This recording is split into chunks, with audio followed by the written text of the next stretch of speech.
Hey, what's up guys, it's Boyuan.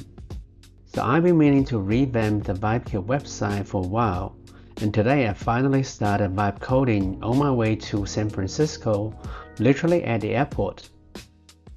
So the feature I want for Vibekit is a community hub for vibecoders to showcase the apps they built. Each individual app page will include a tech stack, the tools and prompts they use, the step it takes to build it, the source code, a beautiful app preview with demo video. I also want to include a section for today's AI podcast I host, and a news and trends area with insights from well-known AI leaders.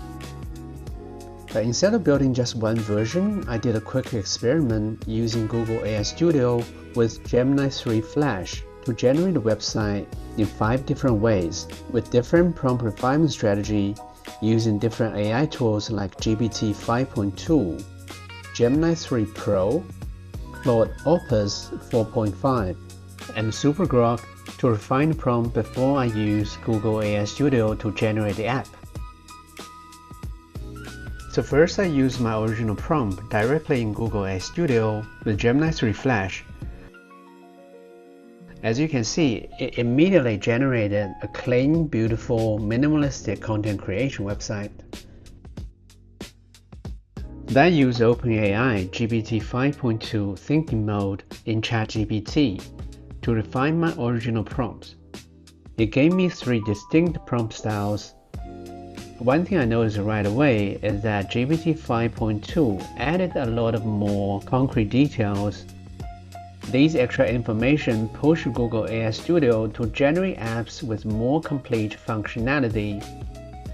And even though these 3 websites look quite different visually, they share the same underlying feel, that they are more like a community hub rather than a content creation showcase website.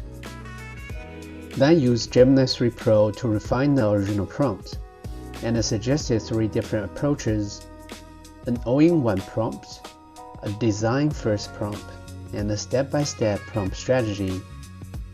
Even though these strategies are quite different, the final websites came out with a surprisingly consistent look and feel. For instance, they share similar color themes, a similar showcase layout, and instead of individual app showcase page, these app details open a beautiful model. To me, the UI looks stunning, and these websites, they feel like they are designers' websites. I also tried Claude Opus 4.5 to refine prompt. The output was very structured and detailed. The final website looks stunning, and it feels like it's part of the content creation hub and the media company website.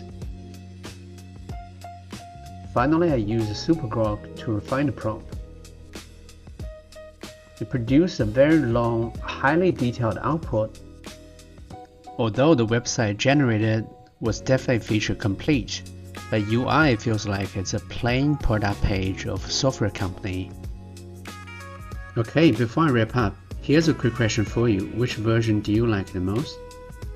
Leave your answer in the comment below. And in my next video, I'll show you how to deploy these websites to production on AWS, Azure, and Google Cloud. Thanks for watching. I'll see you next time.